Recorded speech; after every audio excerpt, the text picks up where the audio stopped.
Hi everyone! Here in this channel, you'll find everything you need to know about investing, real estate, stocks and crypto, and how to get started investing from A to Z.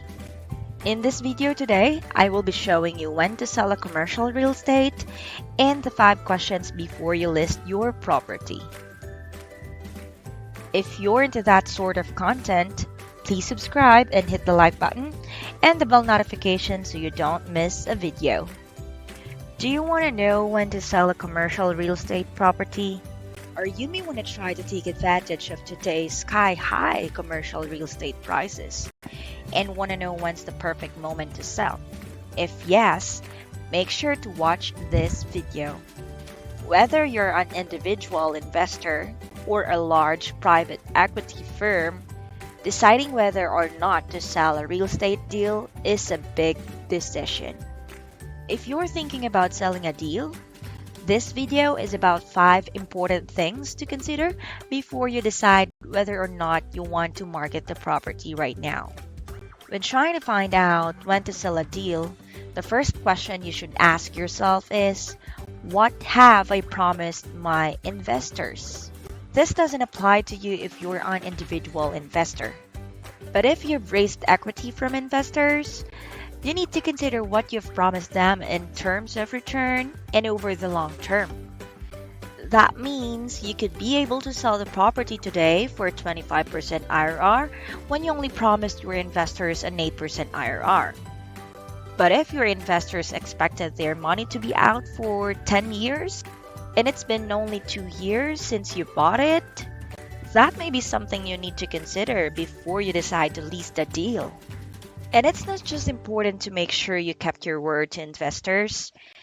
There's also a monetary component to this with promoted interest. So if you're going to wait a longer period of time to sell because you set that expectation for a longer hold period up front, you may have to weigh the risk against of not hitting that promoted interest and having the market tank over the next 3 years. So speaking of things not going as planned on your deal, the second question is to ask yourself what lease expirations are coming up in the next few years. This is not that important for multifamily properties as we usually have a short-term 6 to 8 month leases and you may eventually have dozens of different tenants that will roll over on a regular basis. But for retail office and industrial properties, especially for deals with only a small handful of tenants, this can be really a huge deal to your cash flow. Lease expirations can cost a high price for months of downtime, thousands of dollars in leasing commissions, and tenant improving allowances just to get it working. And if you're in real estate investing, specifically for cash flow, these factors I've mentioned portrays a role in that cash flow for over months.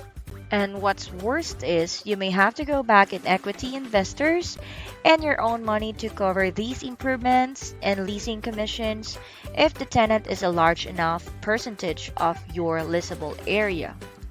If you don't want to deal with turnover that is coming up, you may consider listing that property and you may sell it to an investor that can see the positive side of the deal and is capable of covering those tenant improvements and leasing commissions to get the property running again. Now that you've looked at your upcoming lease expirations, the next question you should ask yourself is, have I maximized the value of this property to the best of my ability? So you may be ready to sell from a pure timing numbers and even an emotional standpoint. But could you add more value without a great amount of work? Like even small things such as cleaning up a delinquent tenant based on a multifamily property, or repainting building or repaving parking lot. It could add a great value to the property when you're ready to sell. And many of these things can be done within 6 to 12 months. And the return on investment is huge when you're doing the right thing, especially if you're trying to position your property to sell to an investor looking for cash flow. Eliminating some of the smaller capital items and headaches that the next buyer won't have to deal with will be a huge factor in increasing the value of your deal. Now, if you've done all of this and you're confident that you've maximized the value of your property, The fourth question you should ask yourself is, what would I do with the sale proceeds if I decided to sell this property? If you sell your property, you have two options. You can either 1031 exchange into a new property and defer capital gains taxes, or you can cash out from the property and pay capital gains and depreciation recapture tax. While many people are thrilled by the idea of a 1031 exchange, if you're selling a property in a hot market, you'll be also buying a property in a hot market, and you'll be under the pressure of time constraints as well. So before deciding to sell and you'll 1031 exchange it into another property, you must make sure there's another property that you're excited about investing in. You'll also need to consider account transaction cost, which can be extremely expensive on the sales side, but also through that 1031 exchange. So make sure you're not letting the tax tail wag the dog by investing in a deal that you don't really believe in just to defer your tax bill. And if you don't plan on deferring your tax bill and plan on cashing out and paying those capital gains taxes and that depreciation recapture tax, you should ask yourself, what are you going to put that money into? So how are you going to replace that income or annual growth you're assuming in a real estate deal was a good one? So make sure you have another investment vehicle that you're really into, and make sure that you have investigated that vehicle completely. Though you may encounter some trouble with the real estate property, it is still better to hold on rather than picking another investment and be frustrated because of making sure that you're choosing the right thing. And the last question you should ask yourself, is there another way to change this situation without selling? So this is the most appropriate if you have a troublesome property that you're trying to get rid of. Or if you don't want all your money invested in just one real estate, there's another property management firm you could hire if you're having problems with property operations. So you could also refrain from being stressed, and if you're unable to manage the leasing, you could hire a third-party asset manager to do that for you.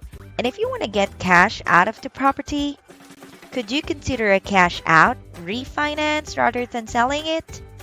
There has been a great wealth established through time by buying and owning real estate for a long period, and its value is growing many times. And your entire net worth is just about holding on longer than the next person. So, whatever your goals are, there are probably a lot of other options available to you besides selling the property. Just make sure you really want to get out of the deal before you decide to list it. So these are the questions you'd like to ask yourself before listing your property. There are plenty more tips and tricks that we will cover in our channel, but we hope you enjoyed the video. If you did, be sure to like and subscribe. Thank you for watching, and we'll see you in the next one.